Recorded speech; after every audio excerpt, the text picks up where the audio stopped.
Hello, everyone. Welcome to today's Tuesday Table Talks. I'm your host, Mantra Lotus, and with our co-host, Tigra with Tiggy'd Productions. Right. Thank you for joining us today. We are once again in the beautiful, wonderful, luxurious, and healthy space of love and light here at 1325 Hampton Avenue. I love it. Yes. And we are here with our very, very special guest that we are honored to have with us today, which is Dr. Bush-Williams. Thank you. Right. And we'll be discussing self-esteem and boosting the confidence in our youth. And Dr. Bush is going to explain everything about herself as well as everything, the historical things that are on the table right now, which is also perfect for Black History Month, right? So we are right on it, y'all. We own it. So which kicks off tomorrow. Yes. So Yes. it's a wonderful show. Anybody who's coming in and chiming in, please share the broadcast, get it out there. We're growing, we're multiplying, and we're manifesting. Yes. So I'm gonna pass it over to this wonderful goddess, supreme goddess here. Oh my goodness. Dr. Bush. Well, thank you, Williams. ladies. I Thank am you. just so grateful to have this opportunity Thank you for to coming. be here this afternoon. I really didn't at first when Tigra called me. I thought I was coming to talk about self-care at one time, and then I thought I was coming to talk about children and whatnot. But I'm grateful to know that I have an opportunity to talk about something that's near and dear to my heart, Yes. where I spend maybe a great deal of my leisure time Oh, beautiful. working. So now that I'm retired, I spend the majority of my time with this particular organization. But I'm so grateful to have the opportunity to come and share it with you today. So thank you for that. Oh, thank you. So Dr. Bush-Williams, you got your start in education. You were an educator, a Yes. principal, Yes. yes, licensed counselor. Yes, I am. Yes, Everything, yes, right? yes, all around. So yes, I'm a retired principal from the St. Louis Public Schools, Mm, and I have my stripes, but you can't see them, but Mm. they're here. I'm sure. I know you got them. From serving in the St. Louis Public Schools. Yes. I had a great opportunity to serve as a teacher, Mm. a counselor, and also work with teachers as an educational coordinator, and so later a principal. It was a wonderful opportunity to serve in different capacities. And I learned so much about what our children need, what helps them to thrive. And it was just a wonderful place to be. I never thought I wanted to be the person that was in charge of the school, but the closer I got to it, the more I realized that that's where the decisions are made on a daily basis of what can happen for children and for teachers, and to do all that you can to bring that to them, what they need. So it was a great opportunity for me to be able to serve at that level. And I say that everything happens for a reason. I didn't seek that position, but I evolved into that position and served the whole district for 37 and a half years. Wow. Wow. It was wonderful, and I'm grateful for it. Excuse me. But at the same time, I had this opportunity to work with this particular organization, and I really wanted to just start today by saying that I look at it as an inheritance, something that I inherited, because as a little girl, I was shy, believe it or not. I was a shy person.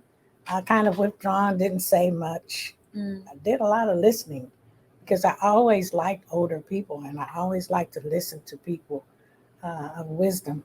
And so I said very little. But my grandmother decided to ask me one day, she said, "Do you have any friends at your school or at church that you can kind of pull together to form a little girls club?" And I said, "Well, yeah, I think I do." And so I was able to gather some friends from school and church, and we formed a little girls club. And we called it the We Girls Club. So we did everything that you do in a club. We elected officers, and we had little activities. We had a little parade in the neighborhood and things like that. But that was something that I didn't realize at the time was something that would change my life. Mm. And it has impacted my life so fully that I want to share it with others all the time. Yes. And so this little girls club, I grew up in it. I had an opportunity to be in poetry reciting contests, and then oratorical contests later on, and then to serve in different capacities and learn how to be a treasurer or a secretary or how to give reports and things of that nature. And while I was doing that, I was also given an opportunity to sit in on meetings with ladies. And so I'd be in the back of the room and just listening to them as they handled business and planned activities and whatnot. And I didn't realize how much I was learning from them, what they were pouring into me. And so I learned later on that some of these members of this club were also my teachers, my teacher from Sumner, my English teacher, my Sunday school teacher from church. These were ladies in the community who had come together, women of like mind, who really wanted to do something to help other people. And so I learned later on that these ladies were a part of an organization called the National Association of Colored Women's Clubs. And when I say that to people, they usually say, I don't know anything about that organization. Well, I'm glad that we have this opportunity because the National Association of Colored Women's Clubs is the oldest and the longest standing national organization for Black women in this country. We were organized in 1896 and still we are working and moving and touching the lives of people. So this was a great inheritance because I was connected to this organization at such an early age and had an opportunity to meet other girls from other places. I learned the geography of Missouri by sitting in meetings with them, and they would say, I'm from Chillicothe, or I'm from St. Joe. And I go, I'm from Hannibal. And so I'm learning about these places in Missouri just by meeting these other girls and from other places. So it was just a wonderful opportunity to grow. And as I stayed in the organization, I kind of came out of that shell. I'd have to stand on the stage and give a welcome or introduce somebody. And they push you on out there and say, you can do it. Go on out there. Go on out there and do it. And so it was just a wonderful time for me. My sister was in it. My cousins were in it. My grandmother got us all involved. Family affairs. Yes. And not only that, neighborhood children, she just pulled everybody in. And she was one of my great mentors because I'm just like her. I do a lot of the same things that she did. I always want to pull in all the children in the neighborhood. Come on and get in the car if you don't have a ride. You know, we're going to take you. A ride is not something you have to worry about. But she was in everything that had to do with serving other people, lifting other people up. Not only my grandmother, who was Lula Freeman, but my mother. She pulled my mother in. So it's a multi-generational organization. So you had, between your family and these beautiful women of your community, they became your role models. Yes. So being that you have this background in the St. Louis public schools, what did you see? Did you see people with a lack of role models? Like, what do you think that our children are missing as far as, and what do we need to do to get them to these places where they can have a strong foundation of confidence, self-esteem? That's a very, very broad question. Yes, it is.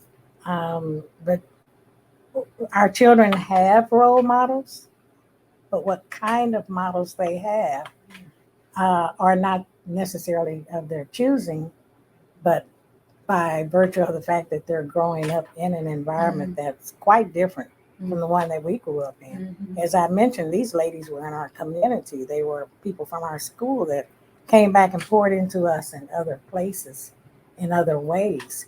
And so the difference that I saw, I guess when I started teaching, I would ask the children, how many of you went to church yesterday?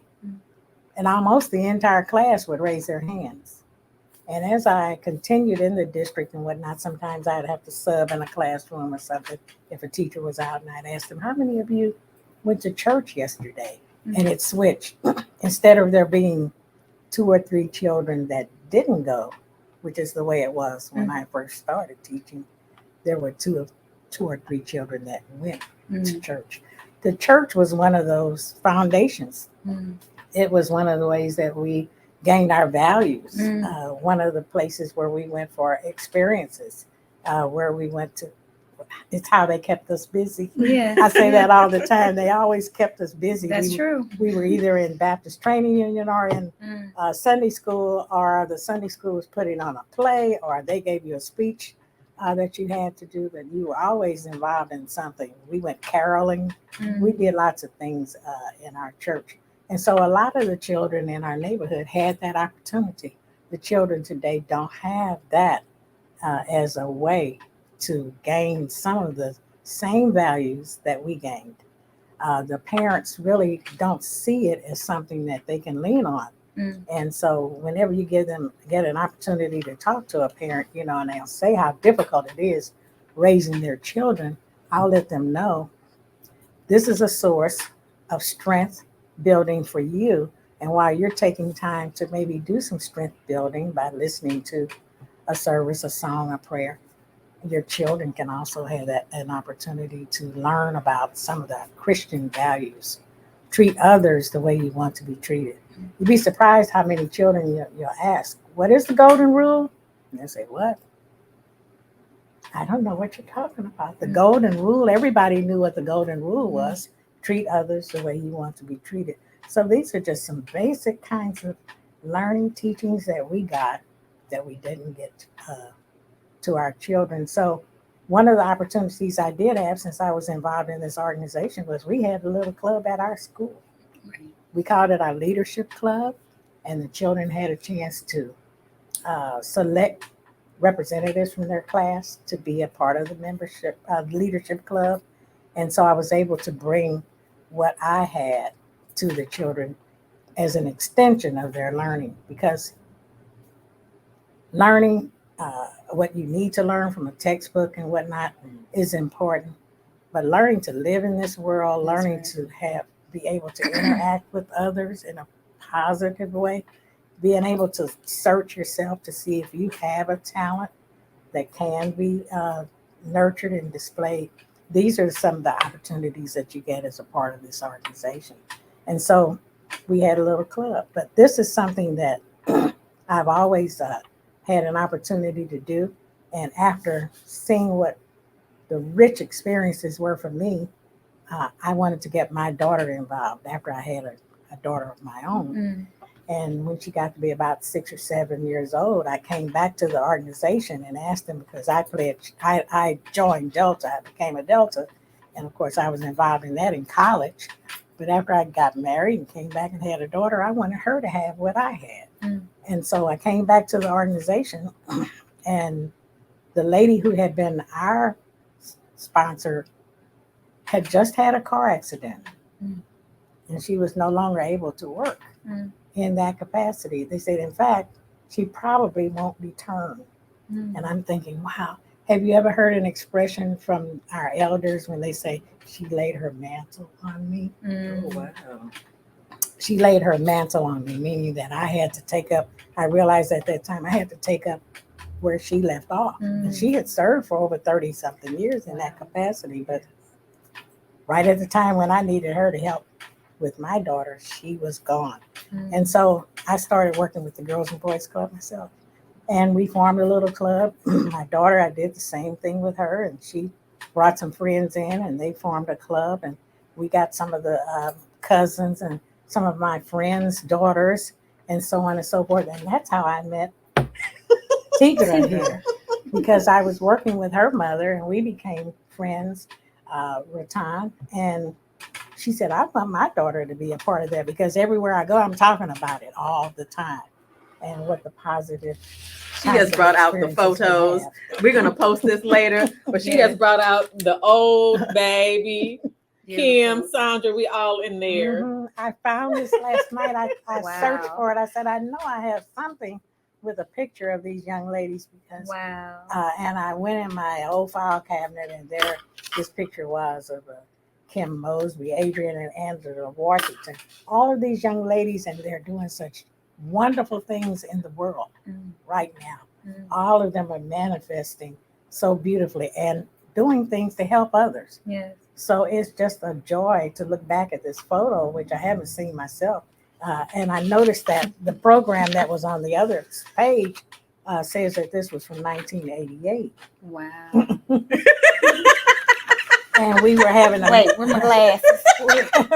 we were having a program at the Wesley House. Wow. And the program was one where one of the things that we do as an organization is we help to preserve Black history, and we teach it to our children as well. And so we have activities to help them to learn it. And this particular activity was one where we brought in all of the stamps, commemorative stamps on which there are African Americans. And there is a display that you can get from the United States Post Office, and you can put all of these pictures on easels, which we did. And each one of these young ladies had to take one of those people and talk about them at this program. So this program tells you, which ones that they were actually talking about at that program. Wow. So you can look and see what Tigra had to Let's do. see. But that's something that they had to make a speech. They had to do some research on that person wow. and tell about it at this program. Wow. And so those are the kinds of things that we would do with our young people. And I'm just so grateful that we had this chance. One of the ways that we help to teach about Black history is to name our clubs for people that we want to remember. And so our club, I'm a member of the Harriet Tubman Literary Club. And of course, she needs no introduction. But then we have other clubs that were like the Willie P. Minor Club or the Regina Nance Club, something of that nature. And you heard that name, Nance, in the city. And of course, that is the family of the Nances. And then we had others in our organization, like Julia Davis, who preserved that history for us. She was the historian for the St. Louis Association of Colored Women's Clubs. So we preserve our history, and I became a lover of history. And our pastor at our church was a lover of history, Herman Dreer. And so I've always had all of these people to pour into me, and this is a great opportunity to give some back. But one of the ways that we do that, I was telling Miss Tigra here as I was meditating on some of what I had been reading earlier today, and that was notes that I had taken from a book called The Seat of the Soul, which is a book that Oprah says that it changed her life. And I figure if it changed Oprah's life, I want to read that and find out what's in that book. And I had taken some notes, and one of the things that they were talking about was our intentions and how our intentions shape everything that we do. And so he was saying that the seat of the soul is a place where energy is changed to matter by our intentions. And so what we're talking about today is, what are our intentions? And your question then, what is our intentions towards our youth? And I was thinking too that I was sharing with Tigra that I really believe that along the way we dropped the boat as older generations, because in our race we have always reached back one generation to the next and taught our young women about how to raise their children and how to run their homes, and whatnot. And so we stopped doing that, I think, with my generation. I believe that we stopped talking to the younger mothers and whatnot about their children, and stopped correcting their behavior when we saw them. At one time, anybody could correct us. Right. Yeah.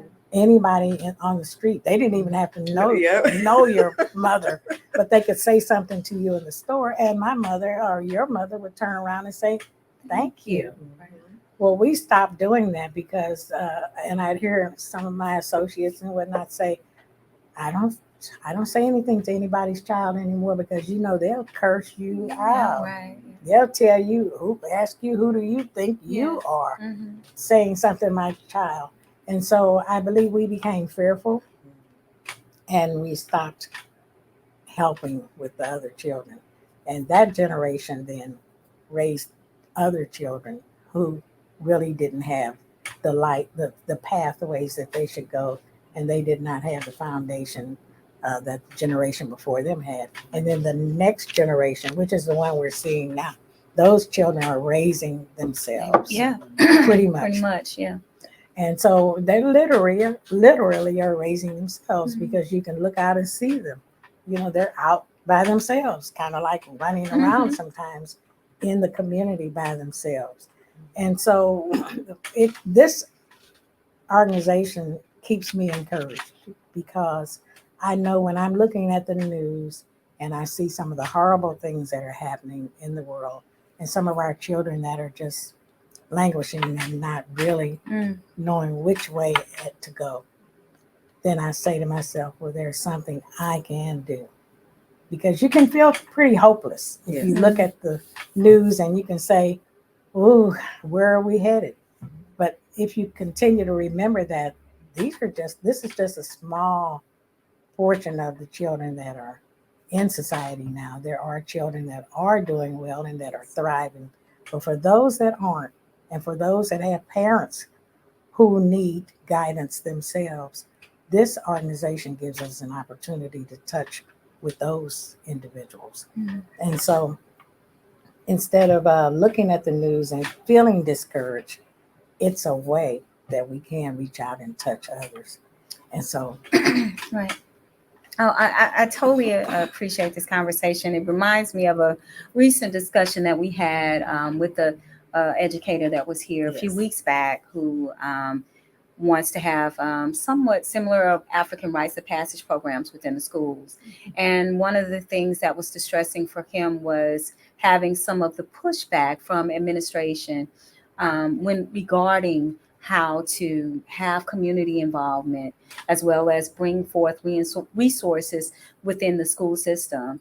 And so what I'm hearing from you is basically the same thing, that we need some sort of assistance and I guess a way open, a bridge to allow community organizations such as this one, especially historic organizations with history of a workable plan and have results, with that. And so I'm curious as to how is it, or what do you think? How can we create more of an involvement now with the organization?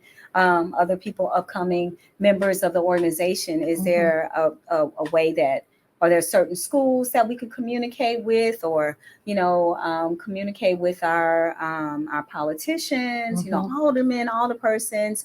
We have a little bit of touch, but I totally understand. I was blessed that I was able to go through a rites of passage program. I did somewhat go through a girls program, and also was able to have access to that for my daughters. But I think this is a very valid point, that the children do not have that same sort of backing from community, and we expect for them to do certain things, but they're not given the same leadership qualities. When I was in school, I went to Cardinal Ritter High School. When I was in school, we had leadership class, we had mentorship, we had the value system needed to be set in place. The foundation needed to be laid before studies. Why would somebody want to learn something if they don't understand the reason or the value to it, and then don't know themselves? So I think this is a wonderful touchback on what our responsibility is as a community, as a community, as social activists, as women within the community, and what more we need to do. And it starts here. I think, I think this is definitely that point, that light bulb, that goes off. Okay, we don't have this. This is not happening within our school system. Right. This is not happening within, like you said, with the churches or even organizations. It's nothing continuing this process. And then the ones that are, the reach is not prominent the way that it needs to be. We have some good organizations doing things, but the reach, the ones that we really need to grasp to get in these schools. So I propose to our current principals and educators, administrators, and everybody that are in the school system, what do we need to do to get in your school? Yes. You know, what do we need to do? Mhm. How can we reinforce and bring forth programs like this within the school systems, so we can start doing some things, if it's after school or just coming in 10, 20 minutes, even reading a Yes. book, Yes. you know, doing something that's going to have an effect, teaching some leadership skills Mhm. and teaching some values, Because you we know, have to so reach these students. we have to. It was just on the news yesterday. I don't know what city it was in, but it was a young lady who was arrested for fighting her teacher. Attacking her She teacher. broke the teacher's leg. She totally You know, assaulted her teacher. I mean, even if you were paying teachers $1 million, it's not enough to deal with that. And you're definitely not paying them anywhere near, you know? So it's like, we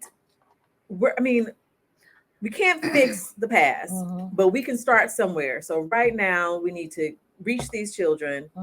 Because you mentioned earlier off the camera, because I said, well, they don't have role models, but you said, well, they do, but it's not it's the video, social media. Yes, it's social media, it's TV, it's Yes, music, yes. it's the things that should not be role models. Exactly. And unfortunately, there's no comparison. You know, we have nothing on that level to say, oh, wait a minute. You know, before, we remember seeing the little animations of having the angel on one shoulder and the devil on the other. Yes.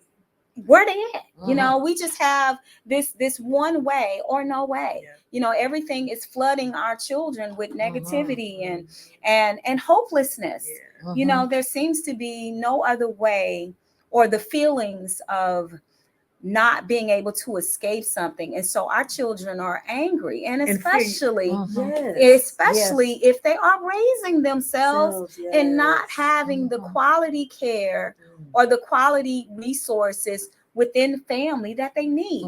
You know, when you were speaking of dropping the ball, in a sense, from your generation, I think too we need to understand that socially the communities change. Our mothers were going to work. You know, my mama particularly worked 2 and 3 jobs. It was no way that she was able to take, you know, care of us. We had more single parent households. We did not have the 2-parent households within the family. And so a lot that was taking place was the children having to kind of, in a sense, fend for themselves. We were running from the church, in a sense, because there were other things that were taking place within the church where we did not feel as if, you know, we were safe and secure to be there. It's all this other stuff that was taking place. Yeah, a lot. And so we're dealing with issues with our youth that's not only impacting them emotionally and psychologically, but there are physical issues that are affecting our children. And if you think about it, the majority of time where they are, you know, we hear this all the time where the school says, well, it's not on us to do the complete raising of the children. No, it's not. But if children are with you between 8 to, you know, sometimes 10 hours a day, and when they come home and mom is not there, dad is not there, or grandparents aren't, you know, able to have that time, nor know how, you know, nor have the ability to give them certain things and produce that foundation that's needed. It has to be taught in the schools. You know, it has to be taught in the schools. But that's another problem, because as the young brother was saying from the couple of weeks ago. This was Ronald Sneed Jr. Roland Sneed Jr. Yes, ma'am. So it's the tangent. Where do we go? When he talked about what was taking place. What was taking place in the administration. So it's like you have, and of course not all. Some people really, like Roland, really loves the children. He loves teaching. He wants to reach someone. But you have so many other ones who don't care. They're pushing them through. Just the pipeline was mentioned. Yes. So the children are seeing that. They know. Pipeline to prison. Yes, exactly.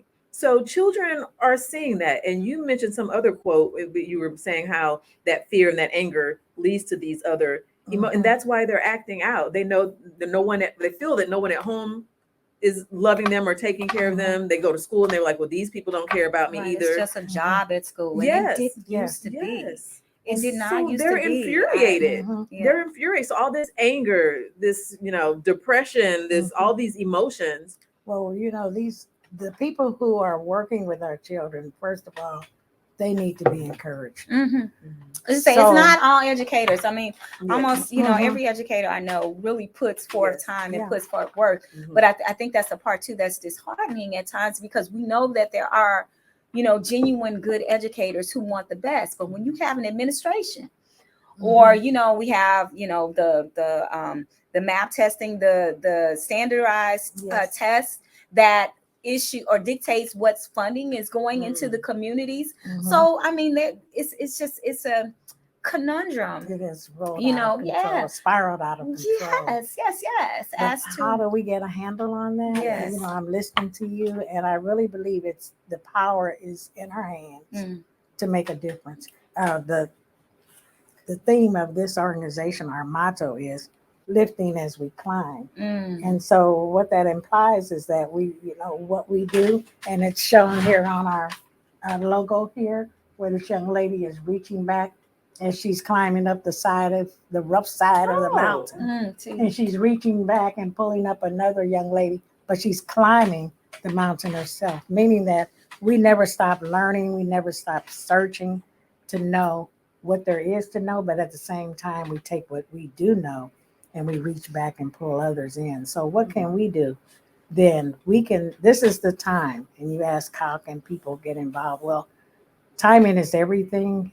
And this is the time when we are rebuilding this organization. This is a beautiful time for people to get involved in this particular organization because it is a multi-generational organization. Like-minded women get together and help others. We have projects. We're helping Sumner right now with their care closet for those children that are homeless and they have needs. And so we're helping with that one. We are helping the Haven of Grace, those pregnant women, pregnant homeless women. Yes. So we find ways to help others, but that's on our level. And at the same time, we discuss current events. We're reading books such as The Seed of the Soul or whatever. But so we're growing and we're helping too, but at the same time, we can reach back and help others. Now, something that I learned, and you mentioned the church, is that we really need to just take time and ask children, how are you doing? How do you feel? They see what's going on. They see what's happening. You could ask them right now, how do you feel about Tyree? What's his name? The guy that just, Yes. what do you think about that? Tell me what's on your mind. What comes up for you when you see that on the news? And they will begin to talk with you.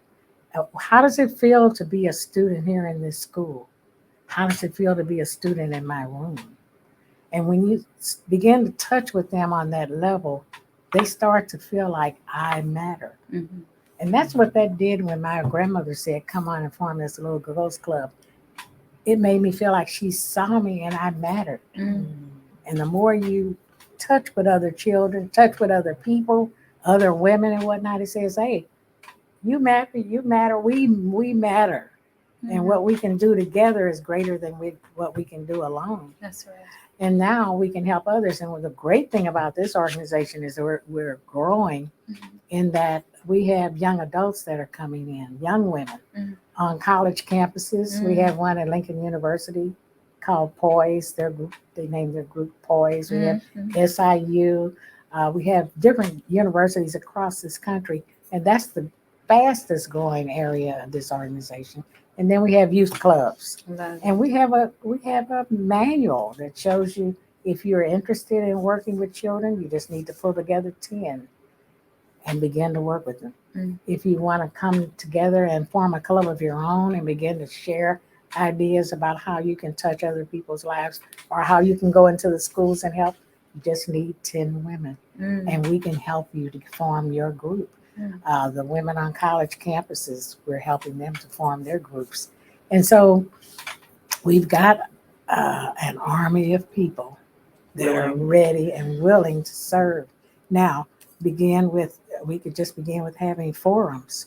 And I'm sure that principals would not mind if you come in and say, I'd like to just have a little youth forum with your children. We can start with the preschool, we can start with 5th grade, but we can ask them, how do you feel? What's going on with you? How can we be of help. They can tell you. Mm. And when they begin to know that you really are listening to them and you're learning from them and you're finding out what their needs are, then we can begin to serve them. When we had our youth forum at church, I found out from the students that they said, you don't know what pressure we're under from day to day. Mm-hmm. Do you know that there are gangs, gay gangs, that are coming to us and beating us up in the bathroom and whatnot and asking us, are we gay? Are we gay? And if we don't say, yes, I am, and eventually after they come in and beat on you every day and tell you got to be a part of this gang, Oh, wow. they said that's part of the pressure that we have. There are gay gangs and they're pressuring us every day to become a part of them. Mm. And they're girl gangs, girl gay gangs. These are things that I had no idea that this was going on in schools. So what can we can learn so much from the children about what they are fearful of, what we think we know, but we don't. We don't know what they're facing as they are in the school and in their neighborhoods and what they are facing when they go home in the evenings. Mm. And so just to let them know, you matter. You matter. We want to listen to you and find out what you need. But you know what? We're bringing something to you because we're going to have a talent contest. Yeah, I like that. And when you mention to them that they're going to have a talent contest, I've had children tell me, I don't have a talent. Oh, yes, you do. You may not know what your talent is, and you may not have ever looked for one within yourself, but you have something that you like to do, and we can take that and help you to develop it as a talent.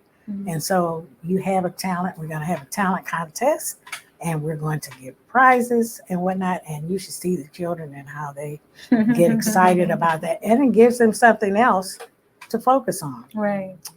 They got to focus on their schoolwork, but they don't have to focus on the social media right now because we're asking to come out of yourself with something to present to others. So there are little things. These are little things that we used to do, old things. They say this is old stuff, but children love a talent show. They love a fashion show. They love, anything. And you tell them, look, you got to raise some money because we're getting ready to travel. And so what ideas do you have about that? Oh, they have ideas. So they learn fundraising. They elect officers and they learn to keep reports and whatnot. So there are ways that we can approach the children, make a difference, but we can just start with listening to them and letting them know you matter to me. I'm concerned about you. Now I'm going to be coming over here and I'm just going to sit in your room and look and listen. And we can just do that. If we have a presence in the schools, we don't have to do anything with them right now. We can ask the principal, can we just come and be a presence in your school? And we'll be here, every week, such time or whatever, and just sit in the hallway.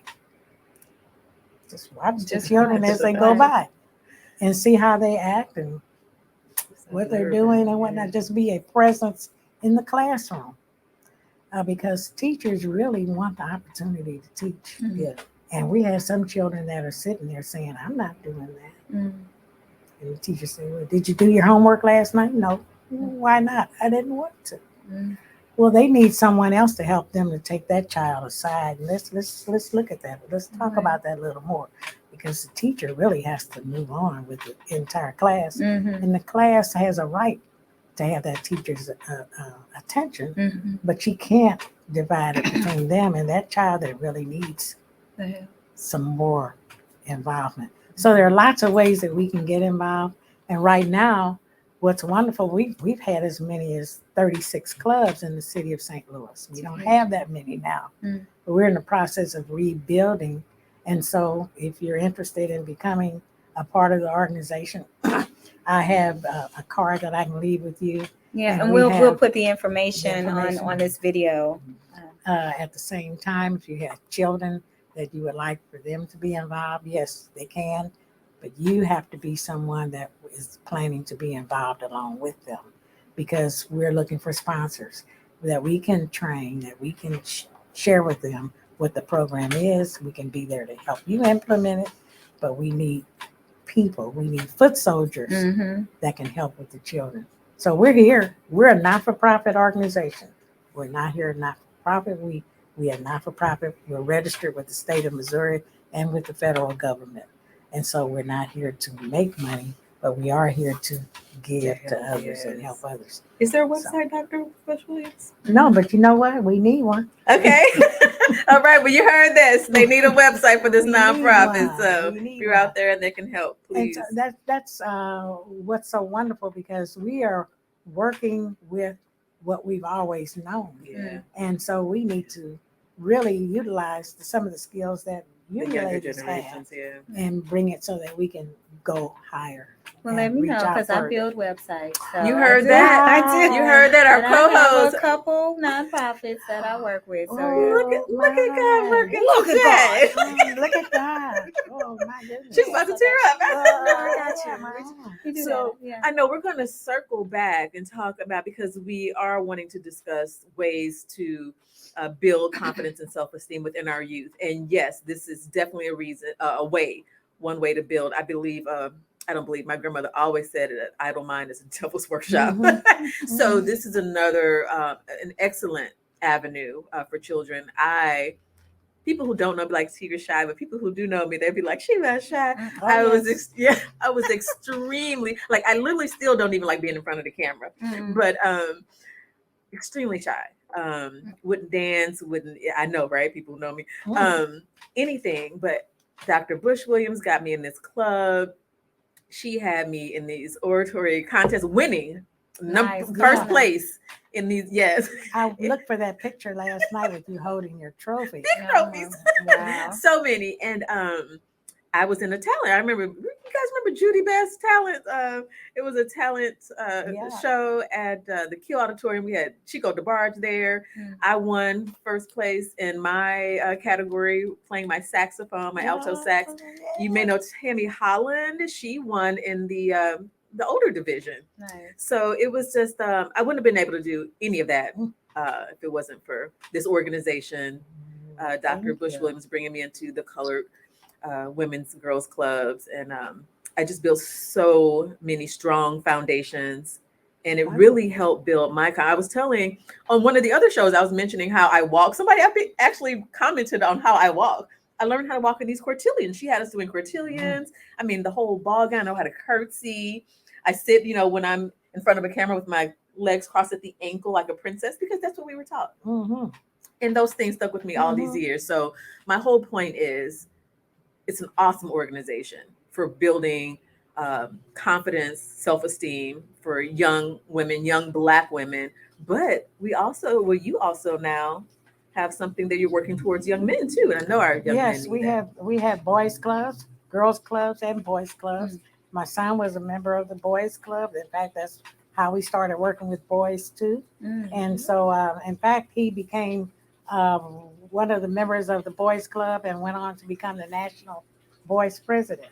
Nice. Because he had learned so much. He told me when he got to Tennessee State, he walked into a meeting that they were having, and he asked, well, who has the agenda for today?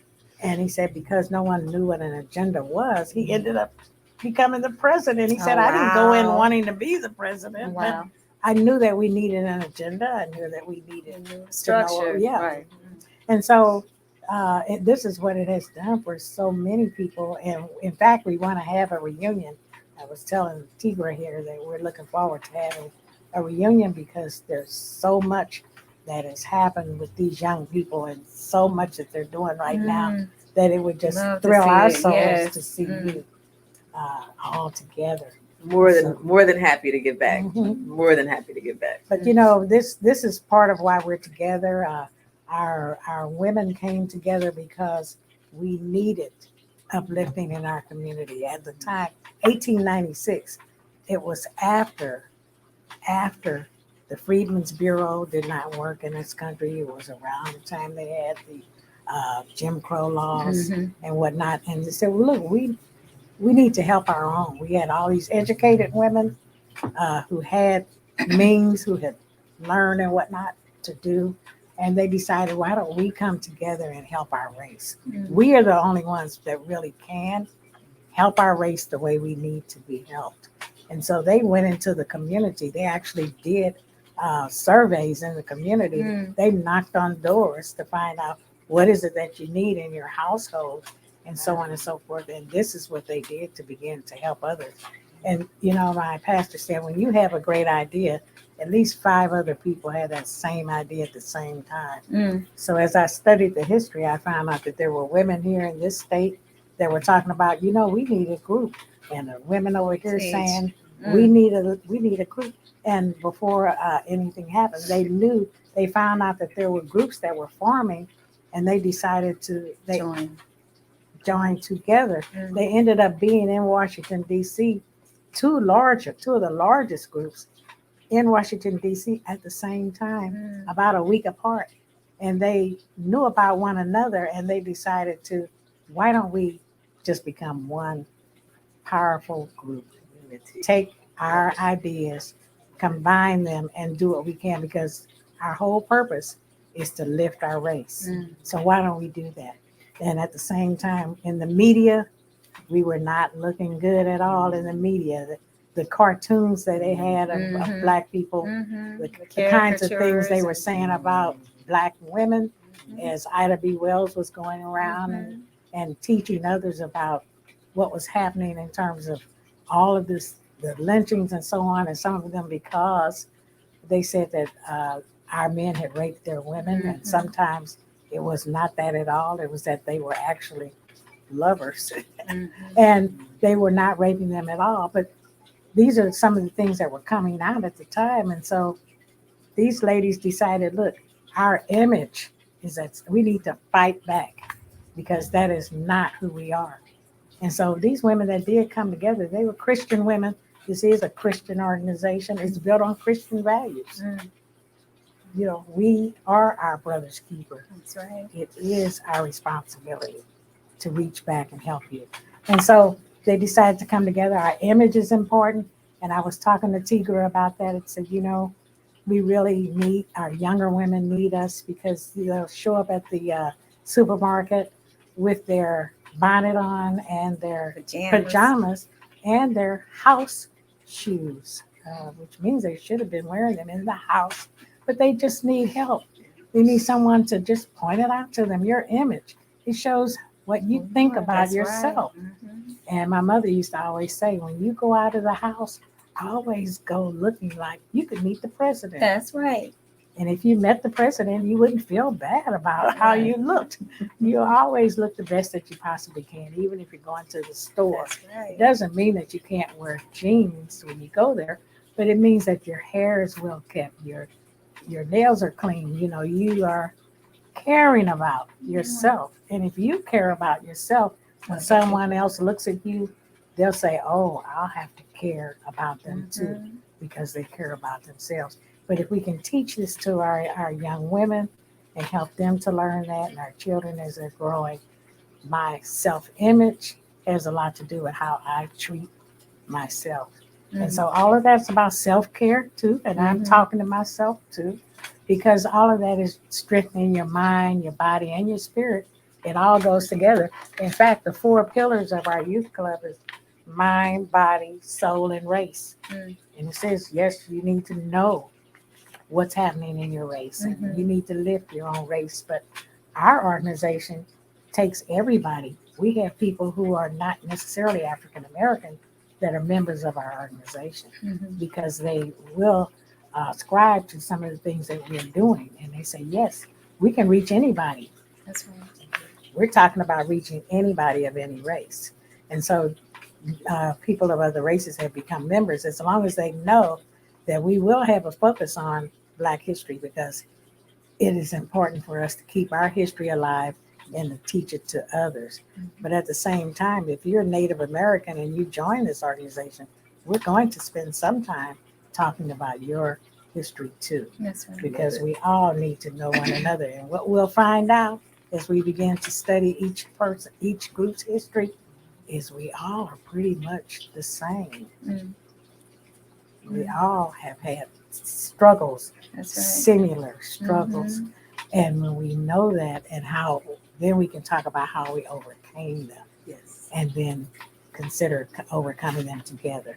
So I thank you for this opportunity. And when I talk about our image, I want to say that one of the things I tell people all the time is I have my own little pet thing that I'm going through. Please, when you look at a group of ladies and you're talking to them, please don't refer to them as guys. Now, that happens by accident because it's become a part of mainstream where people say, how you guys doing today? That's And right. what's up with you guys? And they're looking at actually a group of Women. ladies. And so we want to keep that women, ladies, we want to keep that alive. We want to let people know that, we're ladies. In fact, this organization is about helping young ladies, girls to know that they are young ladies. So you sit like a young lady. You let the things come out of your mouth that it would only come out of the mouth of a young lady. And so you wouldn't use profanity, would you? And so these are the kinds of things that we do when we are helping others to know that we have a better image than what you're seeing on the media when you see those people or some people that you see doing things that are not acceptable to us. It's not all of us, but we have to make sure that we are presenting ourselves. Look at these beautiful ladies as best we can. That's right. That's right. I remember my mom always said if you had to curse, it was because you didn't have great vocabulary skills. So Exactly. we have a broad vocabulary. I never heard my grandmother. You couldn't even say darn or shoot because she was no. like, if you say darn, It's we too know what you want to close say. to- Yeah, right. we know what you really want to say. And then Ratan, I think it was literally at the end where she may have said the D word, like darn it, but it wasn't. It's like, wow, did my mom say? But yeah, so yeah, we grew up like that. Yeah. We grew up like that. And that was common, within our household. So like you said, there's just these whatever the generations that kind of missed the ball or missed the importance of continuing what we've been taught. Yeah. You So, we started to integrate. And when we integrated, we picked up some habits and whatnot. And saying you guys is one of them. Usually that comes from being around people of another race who use that a lot.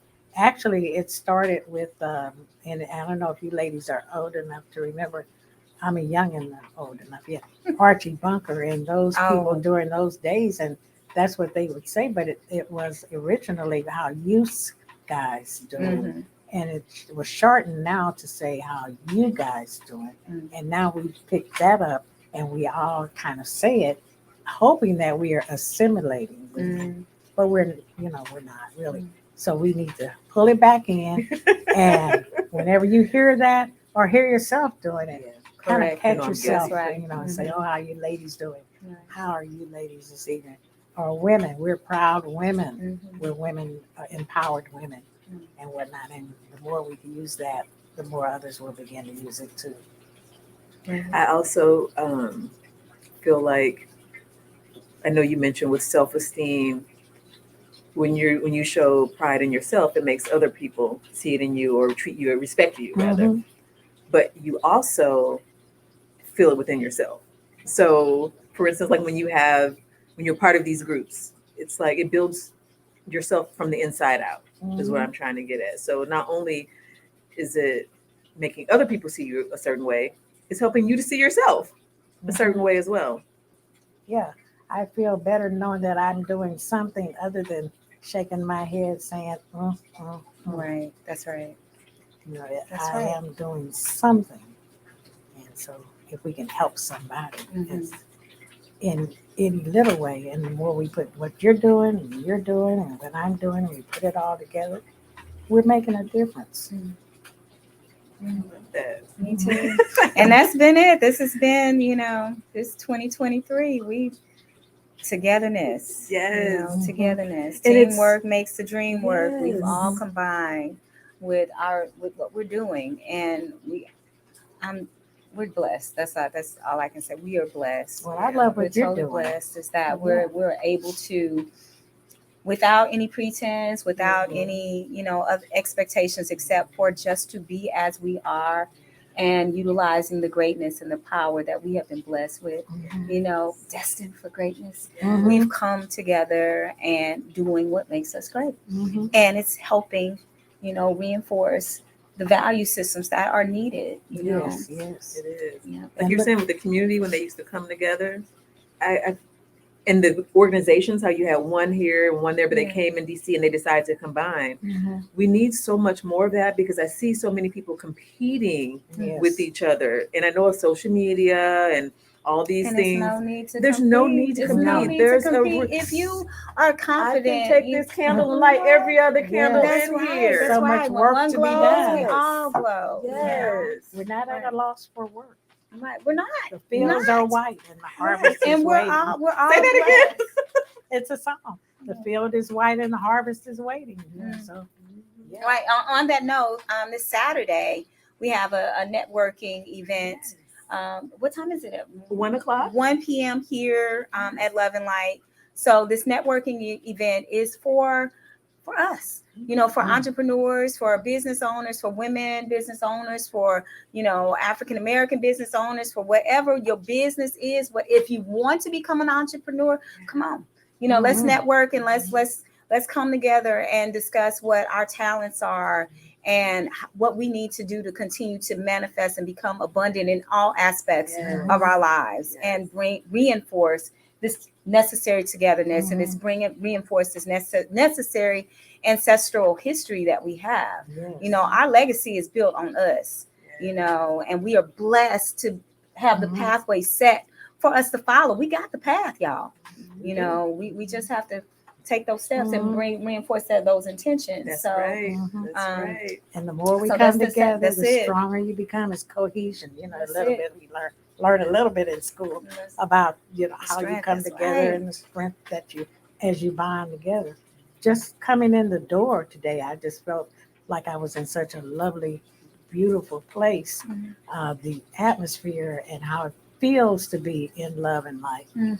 And that's what we all want. We want to have our love, share our love, and that will help us to That's right. show our light, illuminate our lives, so our light to others. So I think it's beautiful. And come in. And even if you don't want necessarily to be an entrepreneur, that isn't your reason for coming. Come and be with these Sisterhood, ladies. yes. Be in this beautiful Family, place. yes, yes. Just smell the way it smells and feel the power that's in the room. Yes, And thank you will be uplifted just Thank from you. being here. Thank you. Thank you. And this has been a total blessing and lift off for Black History Month. Yes, Um, lift every voice. Yes, Oh, yes. love it. Yes. Yes, and Friday, open mic night, we are also celebrating kicking off Black History Month. So come read your poetry, come be creative, come, you know, enjoy in the fun, the food, the community. We will be here. Having so much fun. Yes, Come having so join much us. and loving who we are. And may I So, say this too? yes, One please. of the things that as we learned about our Black history, we learned the fact that this is Julia Davis taught us this. Mm. When you sing, lift every voice and sing. You're singing it in honor of your ancestors. Yes. So make sure that you're singing all 3 verses. Not And just always stand when you sing it. So that's one of the things we did. When we sang Lift Every Voice and Wow. Sing as a part of the Girls and Boys Clubs, they learn all 3 verses and they learn to stand. And so if you don't have time to sing all 3 verses, don't sing it at all. This is what Julie Davis taught us.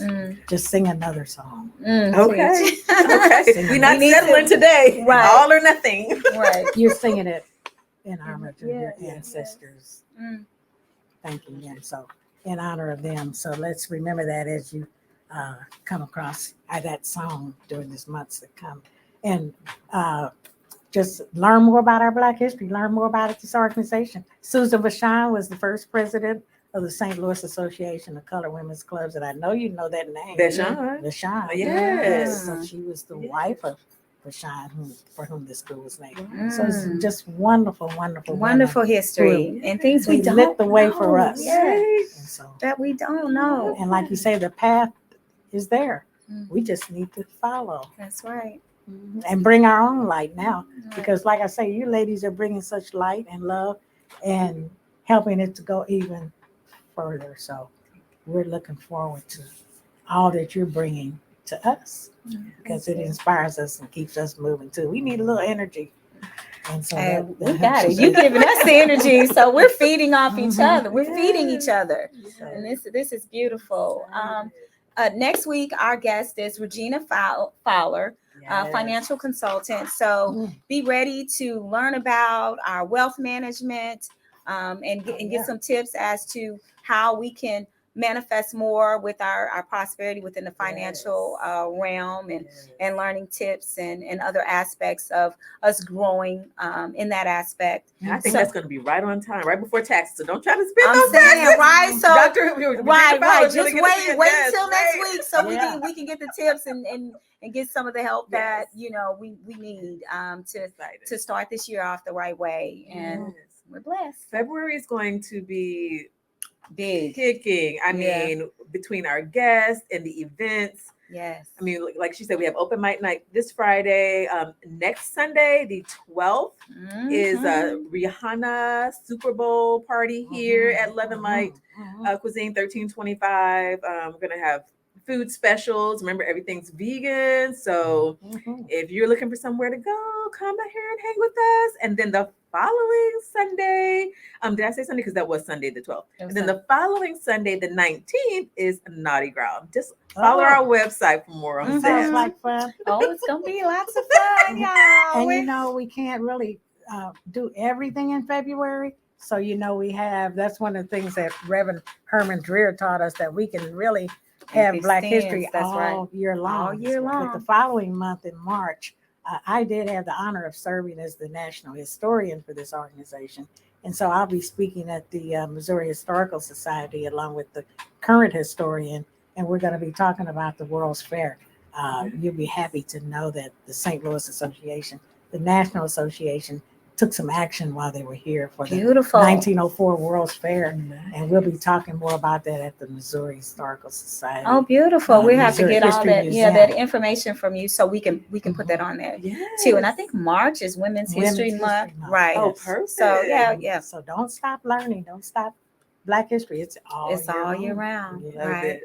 All year round. So thank you guys for coming. As always, if you have any questions or comments, please leave them in the chat. Direct message us and get back with us. And if at any time, if you want to be a guest on the show or have suggestions on how we can further improve this show and grow better, please let us know. So thank you all. We'll continue next Tuesday. As we come. Yes, we shall. I love it. Thank you for having me today. Oh, thank you. Oh my gosh. Thank you so much. Oh my goodness. I cannot believe you brought